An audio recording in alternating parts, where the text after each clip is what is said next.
नमस्कार दोस्तों, आज हम बात करेंगे 11th हाउस के ऊपर, आपके कुंडली के 11वें भाव के ऊपर। जी हाँ दोस्तों, आज हम इसी विषय में चर्चा करेंगे कि आपके 11वें भाव का स्वामी, आपके 11वें भाव का स्वामी कुंडली के किस भाव में जाकर के बैठा है। तो 11वें भाव के विषय में बताने से पहले मैं आपसे थोड़ा बहुत ये चर्चा कर लेना चाहता हूँ कि 11वां भाव यानी कि आपकी कुंडली का 11वां भाव होता किस लिए है, 11वें भाव से क्या देखा जाता है। देखिए, ये जो आपका 11वां भाव है ना, ये होता है आपकी इच्छा पूर्ति का भाव, यानी कि आपकी जो विश की जो फुलफिलमेंट है वो यही 11वें भाव से ही देखी जाती है। यानी कि एक तरीके से हम इसको मैनिफेस्टेशन का हाउस कह सकते हैं। 11वें भाव को आपके गेन्स और आपके प्रॉफिट के लिए भी देखा जाता है, और 11वें भाव को आपकी इनकम के लिए, आपका चाहे कोई भी प्रोफेशन हो, लेकिन उस काम से आपका जो इनकम है वो इसी 11वें भाव से ही देखी जाएगी। लेकिन गौर करने का विषय ये है कि ऋषि पराशर जी ने 11वें भाव को ही सबसे बड़ा त्रिषडाया भाव माना है।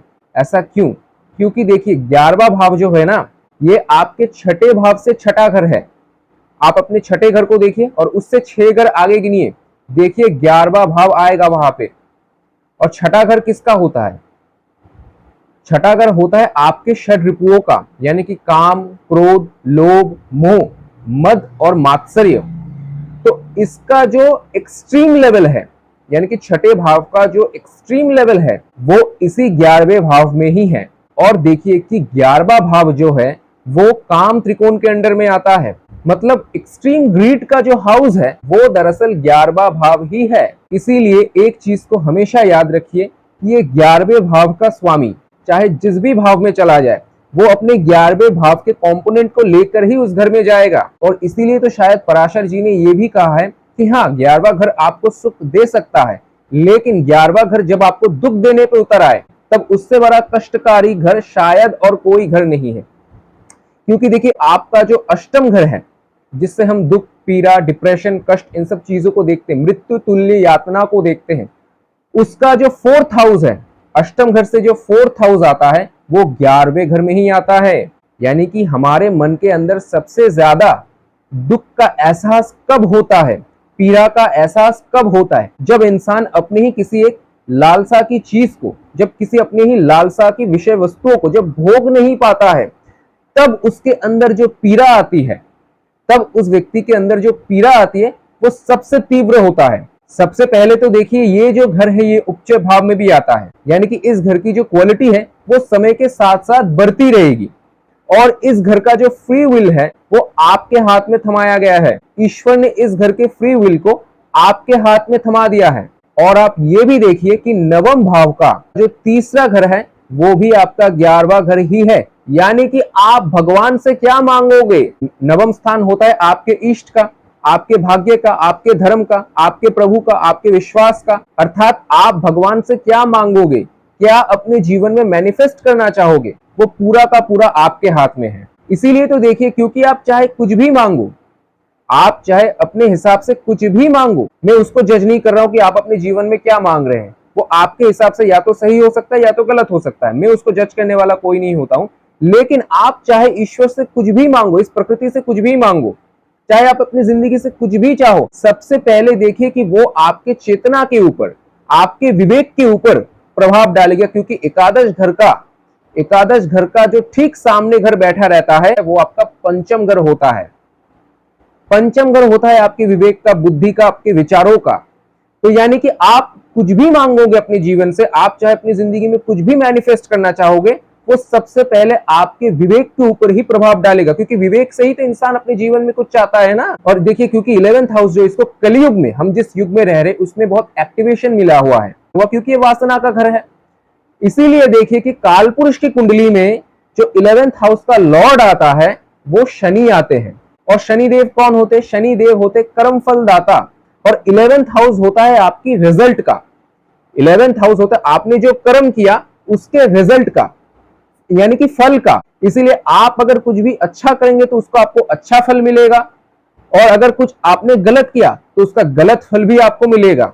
अब यदि किसी का 11th हाउस का लॉर्ड 1st हाउस में आकर के बैठा है, यानी कि काम त्रिकोण का स्वामी धर्म त्रिकोण में आकर के बैठा है। लग्न होता है स्वयं आप, और अपने से 3 घर आगे आकर के बैठा है, ये भी याद रखिएगा। तो ये हमको क्या इंडिकेट करता है कि ये व्यक्ति अपनी खुशियों के लिए, अपनी इच्छाओं की पूर्ति करने के लिए ये इंसान एफर्ट लगाएगा। खुद की संतुष्टि के लिए, खुद के हैप्पीनेस के लिए ये इंसान अपने जीवन में एफर्ट लगाएगा अपने इच्छाओं की पूर्ति करने के लिए। अगर सेल्फ एफर्ट से ये इंसान अगर अपने वेल्थ को बढ़ाना चाहे तो ये डेफिनेटली हो सकता है।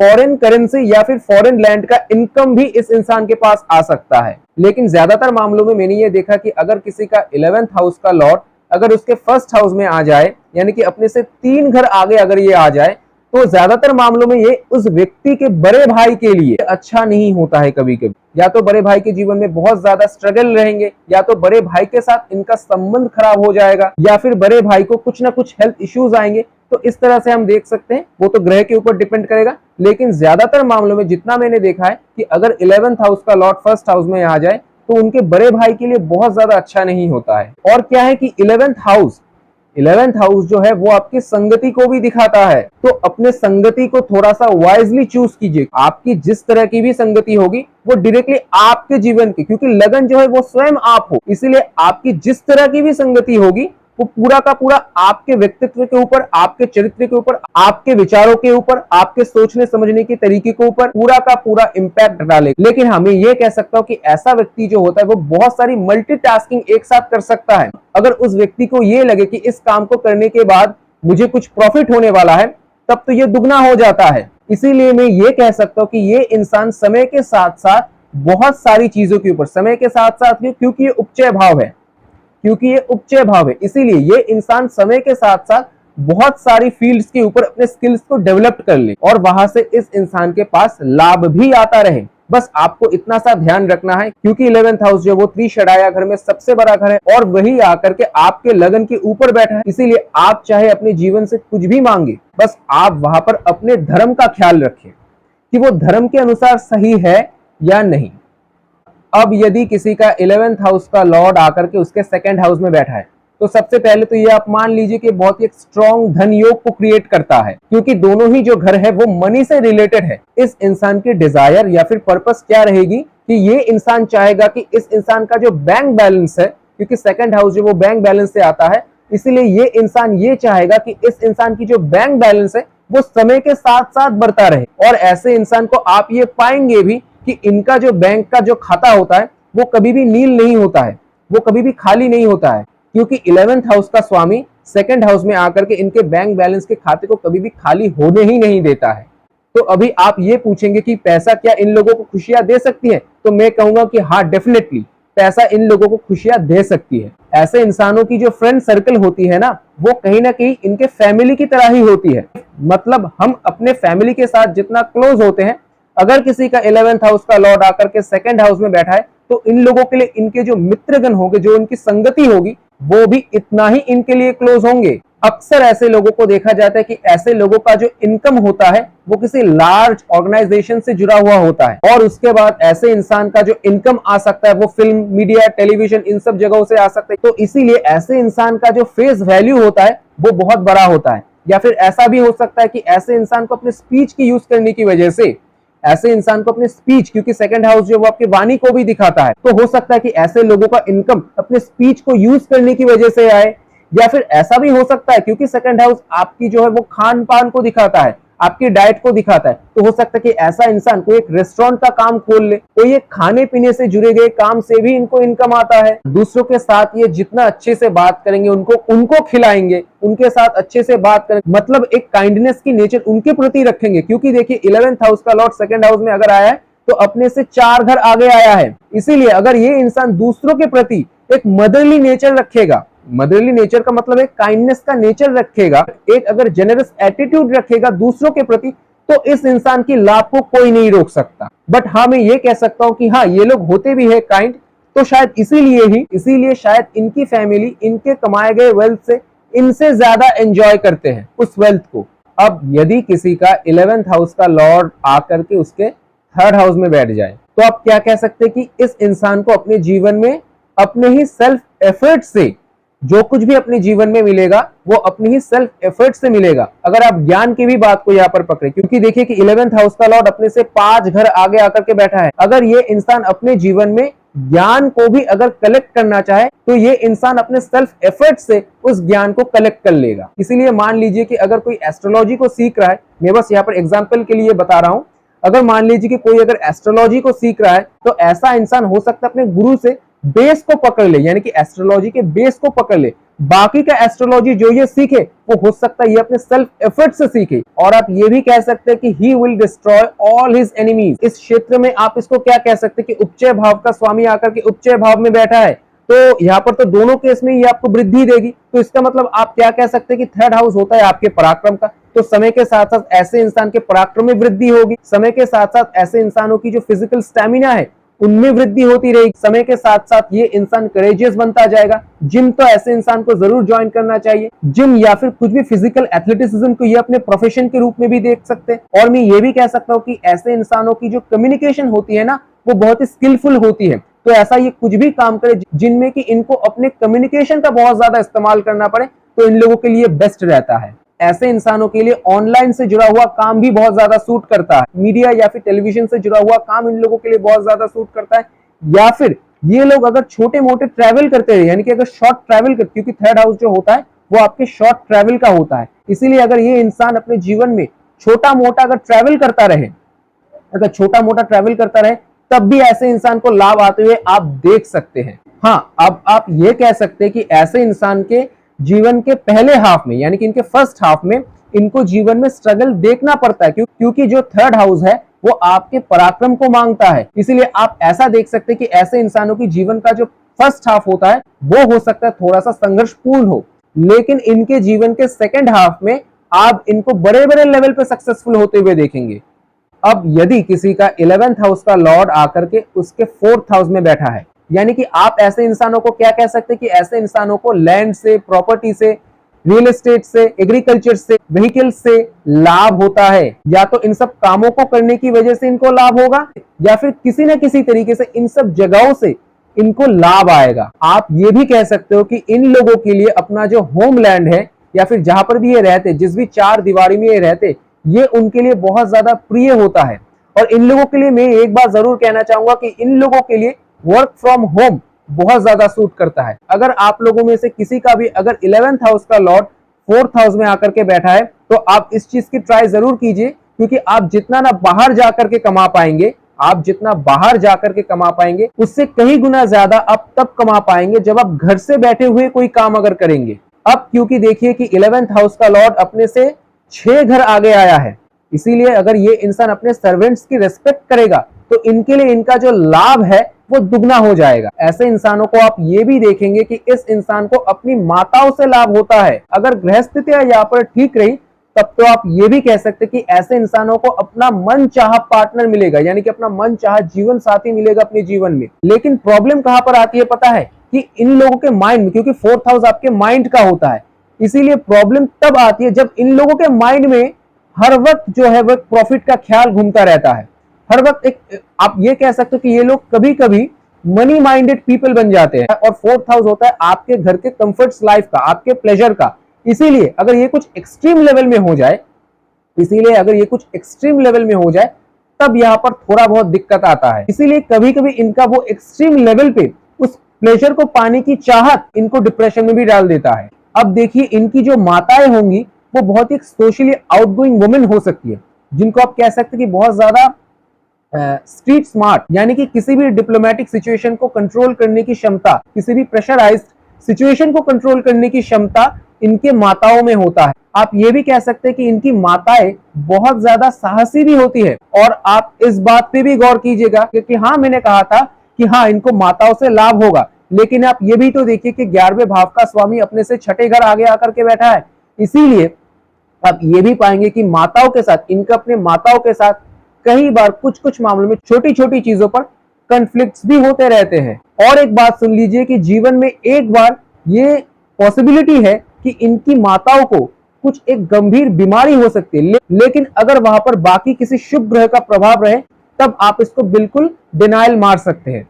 अब यदि किसी का 11th हाउस का लॉर्ड आकर के अपने 5th हाउस में बैठा है और वो अपने ही घर को एस्पेक्ट दे रहा है, यानी कि अपने ही घर को देख रहा है, तो आप इस इंसान को क्या कह सकते हो कि ऐसा इंसान लाइफ टाइम कुछ ना कुछ सीखता रहेगा, ऐसा इंसान लाइफ टाइम के लिए एक लर्नर होगा। लेकिन ये कभी कभी देखा जा सकता है कि इनको सामान्य पढ़ाई के लिए जो डिग्री मिलना चाहिए, जो एक होता है ना सर्टिफिकेट, वो मिलने में कई बार डिफिकल्टीज आती है। कभी कभी ये अर्ली मैरिज को भी शो करता है और ये ना आपको कई बार लव मैरिज रोमांस के मामले में आपको कंफ्यूजन भी दे सकता है। और इसीलिए आप ये भी याद रखिएगा कि 11th हाउस जो है वो आपका बंधन भी है, 11th हाउस जो है वो आपका बंधन भी है।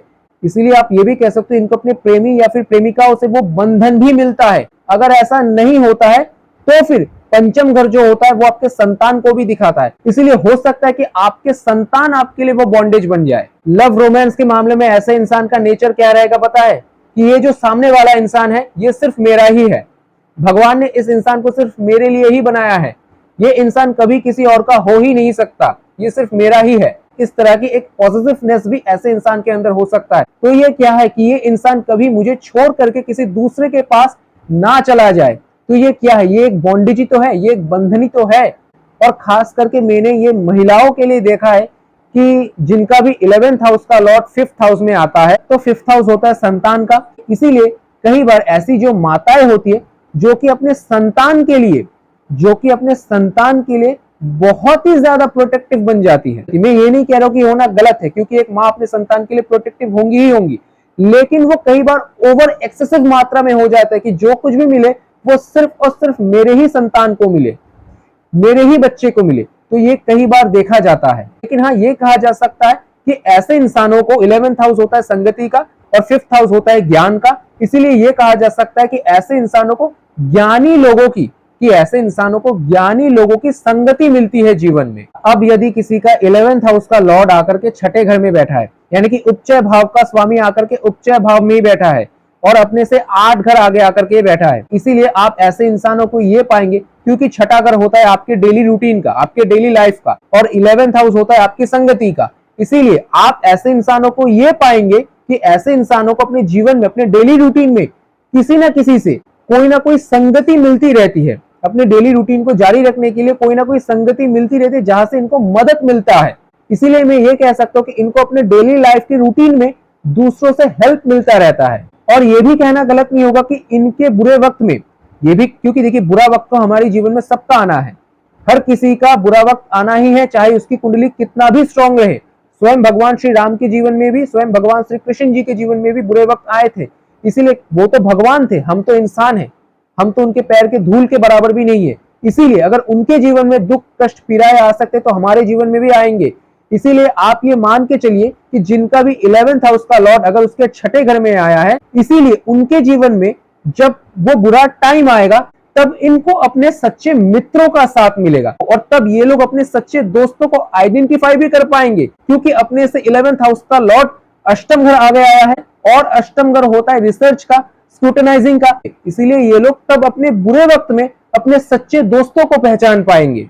हाँ, आप ये कह सकते कि इनको अपने काम को करते हुए कई सारे बाधाएं मिल सकते हैं, लेकिन आप ये भी कह सकते कि उन बाधाओं के आने की वजह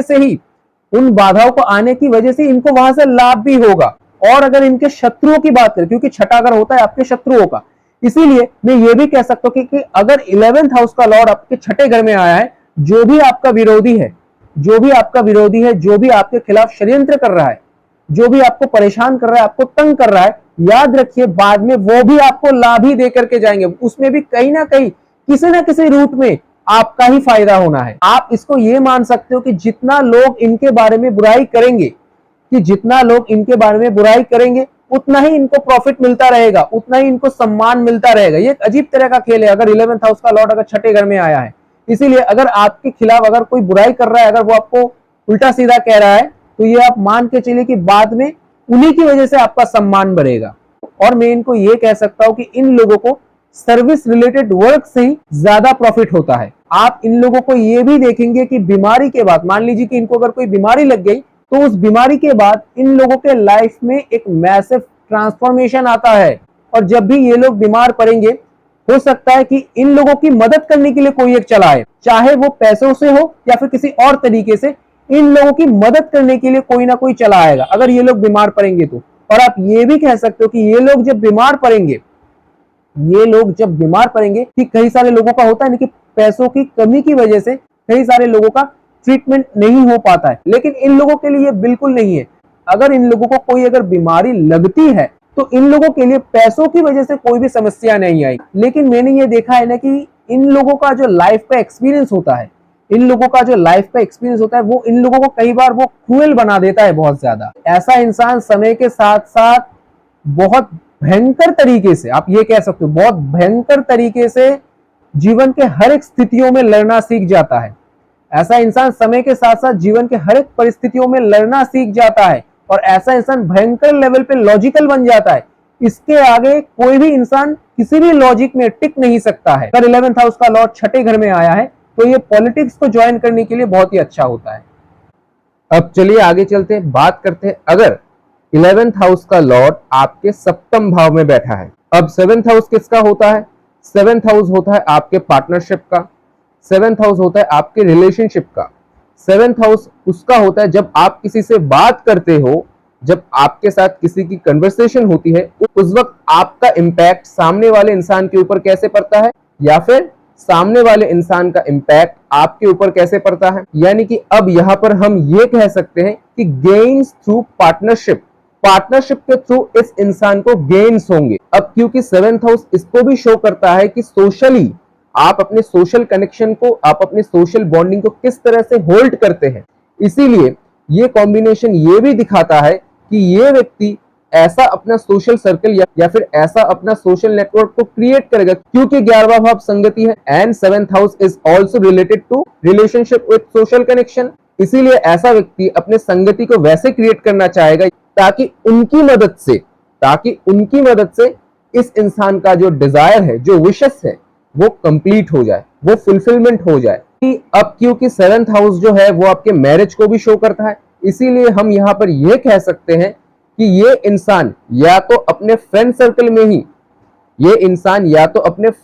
में ही किसी को अपना जीवन साथी चुनेगा या फिर इनके फ्रेंड्स इनको हेल्प करेंगे किसी जीवन साथी को चुनने के लिए। अब क्योंकि 11th हाउस जो है ये हमेशा वृद्धि करता है, 11th हाउस का जो लॉर्ड है ये हमेशा वृद्धि करता है। अब वो जिस भी घर में जाएगा उस भाव को वृद्धि करने की कोशिश करेगा। अब 7th हाउस होता है रिलेशनशिप का, 7th हाउस होता है आपके सेक्सुअल नेचर का। इसीलिए अगर ये कई बार गलत फल करने लगे तो ये कई बार मल्टीपल रिलेशनशिप भी कर देता है, यानी कि एक्स्ट्रा मैरिटल अफेयर्स यहाँ पर कई बार देखे जा सकते हैं। मैं ये नहीं कह रहा कि ये सबके लिए, कुछ लोगों के लिए जिनका यहाँ पर बहुत ज्यादा ही पाप ग्रह का प्रभाव है। और अगर पॉजिटिवली हम इसको देखें तो यहाँ पर क्या दिखाता है, गेन फ्रॉम स्पाउस, अर्थात अपने जीवन साथी से इनको कुछ ना कुछ लाभ होता है, या फिर इनके जो जीवन साथी होते हैं हो सकता है कोई वेल्दी फैमिली से आए, या फिर इनके जो जीवन साथी होते हैं वो ऐसा भी हो सकता है कि अच्छा खासा अर्न करने वाला। अब यदि किसी का 11th हाउस का लॉर्ड उसके 8th हाउस में आकर के बैठा है, देखिए 8th हाउस होता है आपके आयु का, ठीक है, इसीलिए हम यहाँ पर ये कह सकते हैं अगर यहाँ पर 8th हाउस बहुत ज्यादा पीड़ित ना हो तो हम यहाँ पर ये कह सकते हैं कि इस इंसान की जो आयु होगी वो बहुत ही लंबी होगी। अब देखिए क्योंकि 8th हाउस जो है वो आपका खोज है ना, 8th हाउस जो है वो तो आपका खोज है ना, इस जीवन का आपका जो खोज है वही तो आपका 8th हाउस है ना।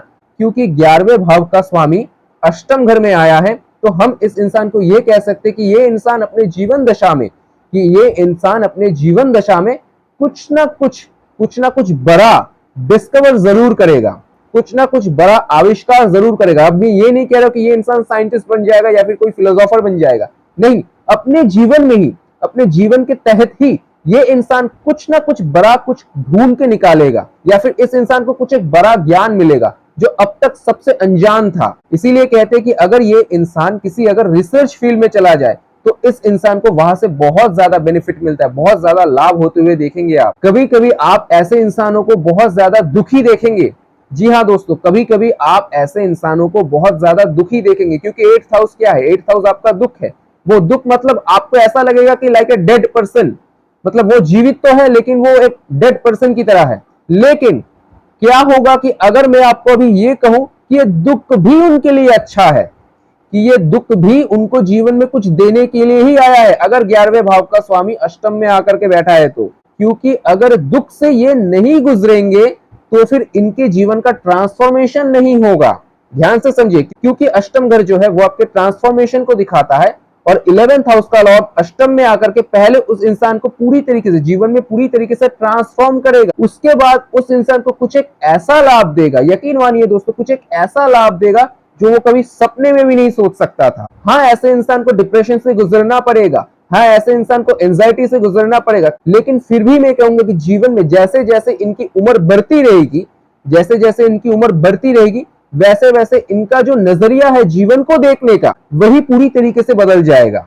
अब क्योंकि देखिए कि 11th हाउस का लॉर्ड अपने से 10 घर आगे आकर के बैठा है, यानी कि अपने से कर्म के भाव में आकर के बैठा है। ध्यान से समझिएगा इस चीज को, यानी कि अपने से कर्म के भाव में आकर के बैठा है। इसीलिए अगर ये इंसान अपने दुख के समय में भी, अपने एंजाइटी के समय में भी, अपने डिप्रेस्ड टाइम में भी अगर ये इंसान अगर काम को करता रहेगा, यानी कि अगर कर्म योग को करता रहेगा, जीवन के दुख कष्ट सब कुछ आएंगे इसके पास, लेकिन फिर भी जीवन से सीखता चला जाएगा, जीवन के डार्क एस्पेक्ट को सीखता चला जाएगा, जीवन के हिडन नॉलेज को सीखता चला जाएगा, जीवन को ही रिसर्च करने लग जाएगा, अपने ही जीवन को रिसर्च करने लग जाएगा। यकीन मानिए ये कॉम्बिनेशन इस इंसान को कुछ एक ऐसा लाभ दे करके जाएगा जो शायद ये कभी सोच भी नहीं सकता था। और आपको मैं एक बहुत मजे की बात बताता हूं, अगर 11th हाउस का लॉर्ड आकर के अष्टम में बैठा है, जब ऐसे इंसान को लगेगा कि अब तो जीवन में कुछ नहीं हो सकता, अब तो सब कुछ खत्म हो चुका है, अब तो सारा होप भी खत्म हो चुका है, मतलब जीवन में जीने का ही और कोई मतलब नहीं है, यकीन मानना तभी उसी वक्त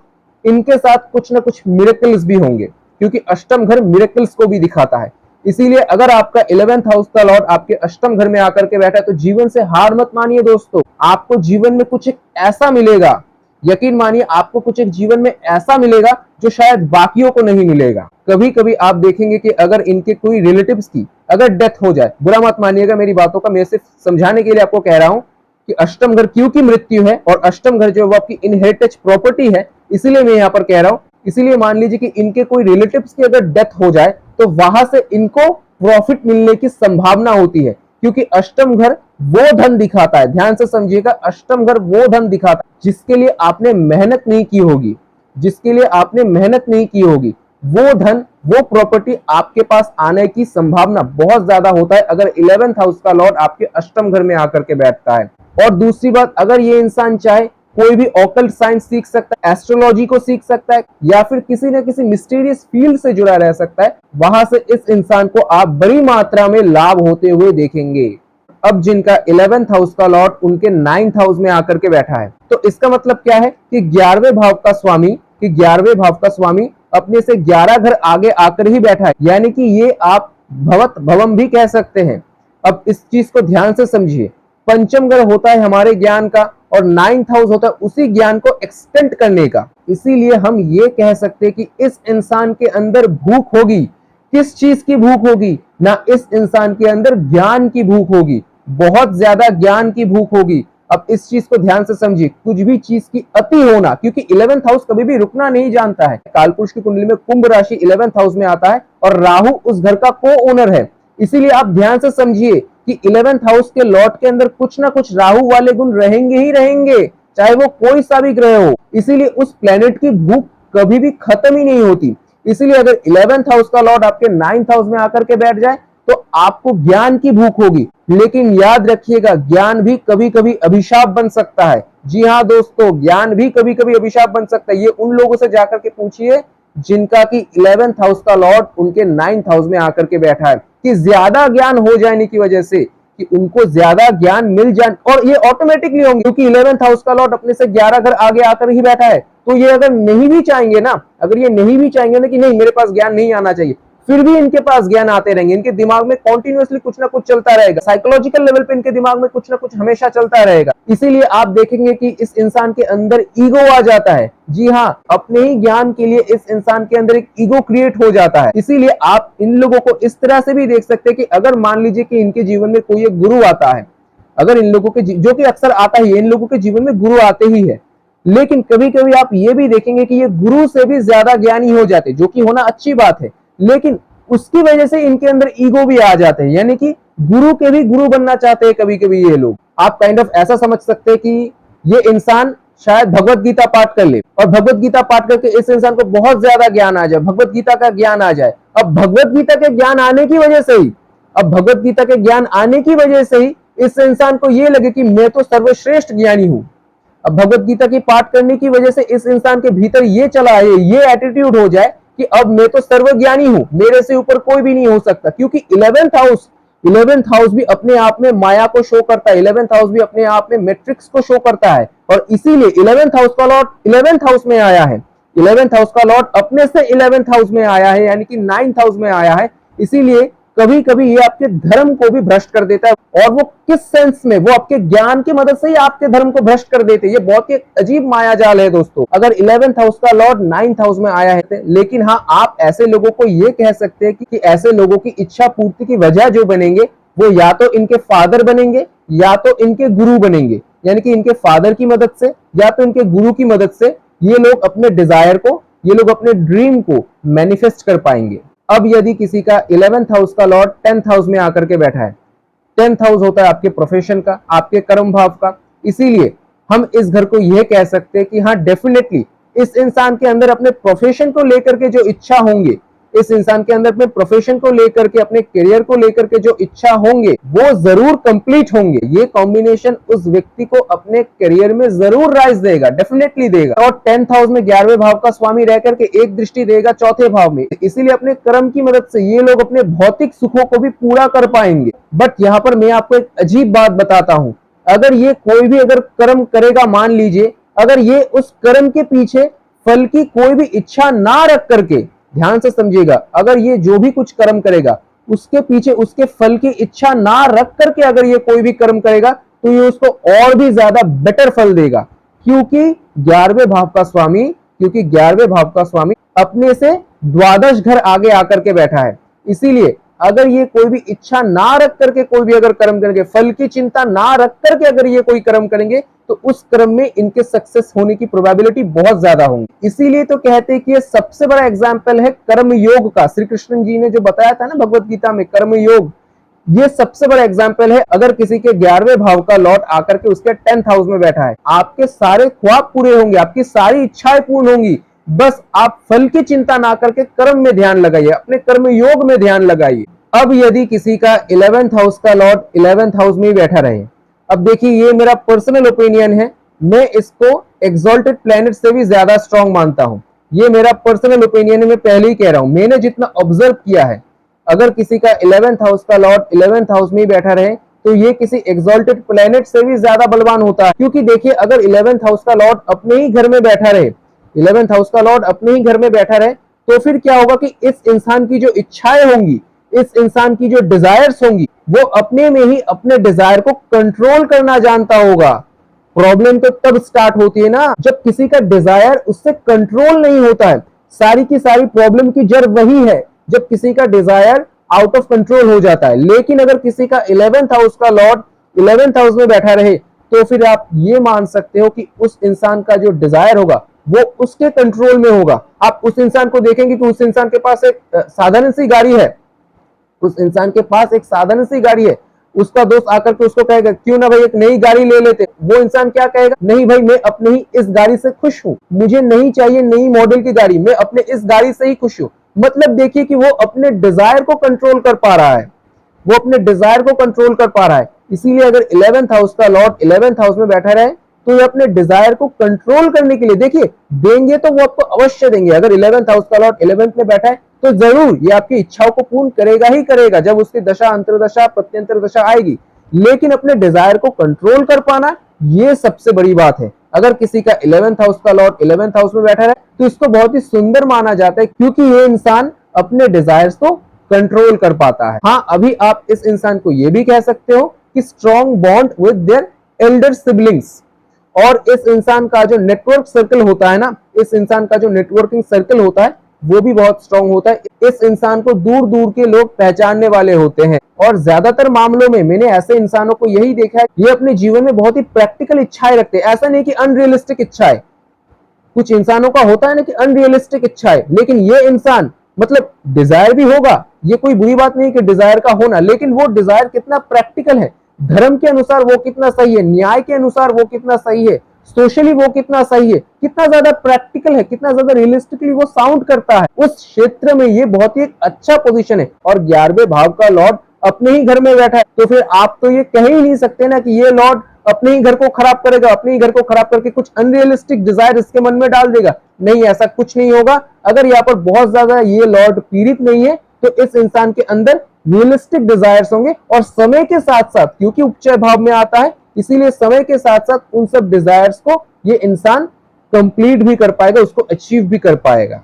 अब हमारा अंतिम भाव, यानी कि अब अगर किसी का 11वें भाव का लॉर्ड जाकर के 12th हाउस में बैठा है, अब आप इस इंसान को क्या कहेंगे कि लिबरेशन से ही, जी हाँ दोस्तों, लिबरेशन से ही इस इंसान को प्रॉफिट मिलेगा। ये सुनने में थोड़ा सा अजीब लग सकता है, लेकिन यही प्रैक्टिकल है। आइसोलेशन में जाकर के ऐसे इंसान को प्रॉफिट मिलेगा, क्योंकि 12th हाउस जो है वो आइसोलेशन को भी दिखाता है, इसलिए आइसोलेशन में जाकर ऐसे इंसानों को प्रॉफिट मिलेगा। जीवन में कुछ भी पाने से पहले इस इंसान को सबसे पहले आइसोलेशन में जाना होगा।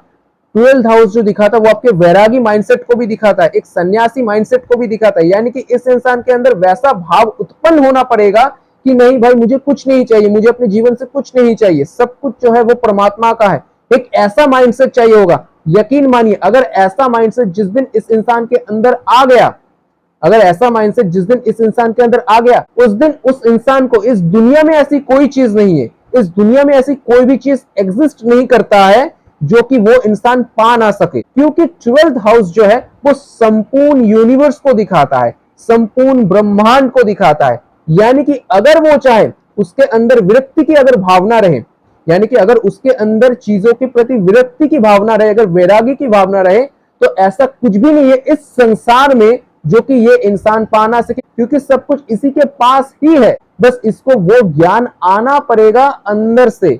अगर किसी का 11th हाउस का लॉर्ड उससे 12th हाउस में बैठा रहे तो, और नेचुरली समय के साथ साथ आप ऐसे इंसानों के अंदर एक भाव भी उत्पन्न होते हुए देखेंगे कि ये इंसान आपको शायद ऐसा कहेगा कि भाई मुझे कुछ नहीं चाहिए, मुझे तो मुक्ति चाहिए, मुझे तो इस जीवन से मुक्ति चाहिए, अब इस जीवन से मुझे और कुछ नहीं चाहिए।